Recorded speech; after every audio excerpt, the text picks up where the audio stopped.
देखिए एनएचपीसी की अभी वैकेंसी आई हुई है और फॉर्म फिलअप चल रहा है। मेरे साथ रवि हैं, प्रेजेंटली वर्किंग इन एनएचपीसी।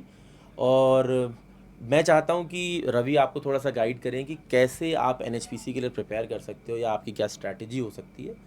ठीक है, तो रवि चलिए, मैं चाहूँगा कि आप थोड़ा सा अपने बारे में भी थोड़ा सा बता दो और एक थोड़ा स्ट्रैटेजी के बारे में बता दो। बाकी तो पूरा डिटेल में पॉडकास्ट में हमने किया है, उस पर बात जी की है। सर। ठीक। मैं एनएचपीसी में 2022 में एज ए जेई सेलेक्टेड हूँ सर। और अभी जो भी एनएचपीसी को टारगेट कर रहे हैं, पहले तो उनका सिलेबस कंप्लीट होना चाहिए प्रॉपर और नोट्स बने होने चाहिए। उसके बाद फिर वो रिवीजन पे फोकस करो और जो भी पीवाईक्यू हैं, पीवाईक्यू पे अच्छे से।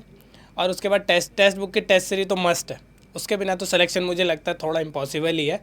बट टेस्ट बुक की टेस्ट और बस इसी पे ही लगे रहो और इन 3 चीज़ों पे। और आपके अपने शॉर्ट नोट्स हो तो वो उसको फॉलो कीजिए।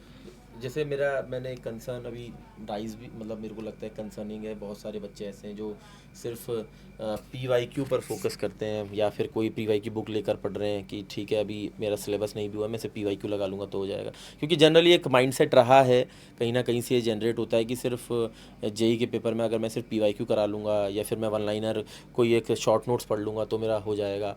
तो व्हाट डू यू थिंक कि सिर्फ इतना करने से हो जाएगा या पहले सिलेबस कर इम्पॉर्टेंट है कंप्लीट करना, उसके बाद कहीं ना कहीं ये बातें बेनिफिशियल है? नहीं सर, सिलेबस तो पहले पूरा करना बहुत ही इंपॉर्टेंट है। उसके बिना तो सिलेक्शन मुझे लगता है इम्पॉसिबल सही है। Okay.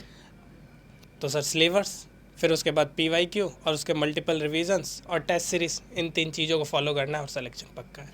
तो सब्जेक्ट जैसे हम देख रहे थे कि आपने ये 2022 वाला ही पेपर दिया था और तो जैसे सर अब सबको ही पता है कि बिल्डिंग मटेरियल के बिना तो कुछ होता ही नहीं है। बिल्डिंग मटेरियल, सॉइल मैकेनिक्स और सर्वे, ये तो 3 इंपॉर्टेंट है ही। उसके बाद आप देखो एनवायरनमेंट भी अच्छी खासी पूछी जा रही है।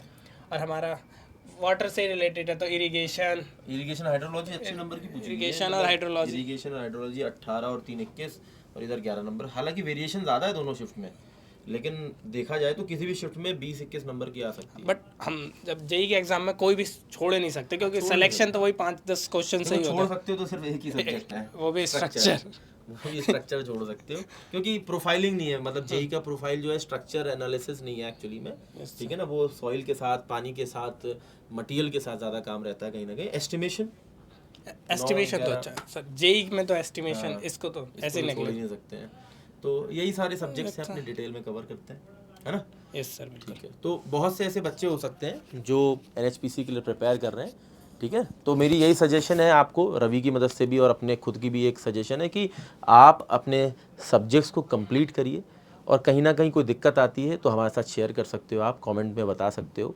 ठीक है, अभी रवि और मेरा एक पूरा पॉडकास्ट भी आएगा, उसके अंदर भी हम लोग सारी डिटेल में बातें कर रहे हैं, प्रोफाइल से लेकर सैलरी स्ट्रक्चर से लेकर प्रमोशन से लेकर बेनिफिट्स, चैलेंजेस एनएचपीसी के, सारी चीज़ें उसमें डिस्कस हैं। ठीक है, तो वो आपको जल्द चैनल पे देखने को मिलेगा। बाकी जो भी बच्चे एनएचपीसी के लिए प्रिपेयर कर रहे हैं, मैं उनको ये बता दूं कि एनएचपीसी के लिए टेक्स्ट बुक की ऐप में टेस्ट सीरीज़ भी अवेलेबल है, क्लासेस भी अवेलेबल हैं और नोट्स भी अवेलेबल हैं बेस्ड ऑन एनएचपीसी ही। ठीक है ना, ऐसा नहीं है कि एनएचपीसी जैसे भी सवाल पूछता है, जैसी भी चीज़ें पूछता है, उसी तरीके से उनको बनाया गया है।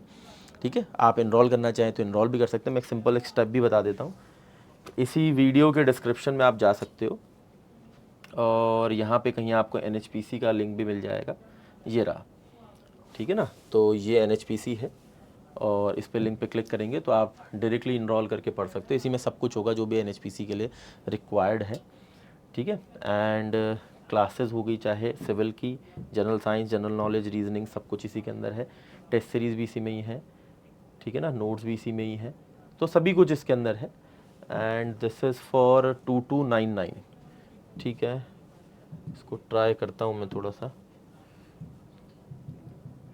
चलेगा आज ये, देखता हूँ। शुभम सर ट्राई करते हैं, ओके कर रहा है काम।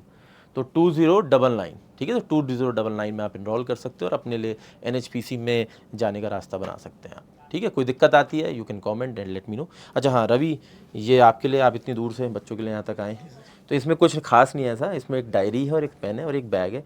बैग मुझे अच्छा लगता है क्योंकि जूट बैग है तो कैरी करने में बढ़िया रहता है, मैंने खुद भी यूज़ करता हूँ मैं इसको।